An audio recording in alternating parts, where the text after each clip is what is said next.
All right, so I'm getting the diff ready to come out. And there's the factory tag.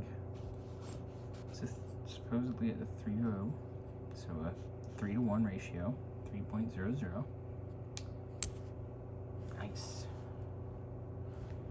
Got lower nuts coming off. Getting ready to pull it out. All right, got all the nuts off our third member. I've seen better days. Some of them are a little rounded, some of them are a little gross. And remember to put our tag in here as well. I'm gonna get ready to start popping our third member loose, because it has been on there for a very long time. All right, got our third member starting to come loose. As you can see, it's draining. This gear oil is quite old. It's quite flavorful. Be glad there's not smell-o-vision on YouTube. It is not nice. So,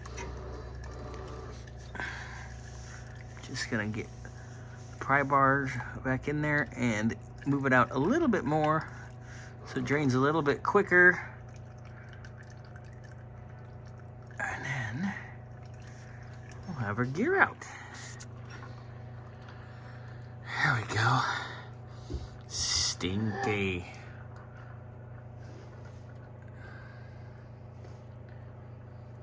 Fun. Ugh.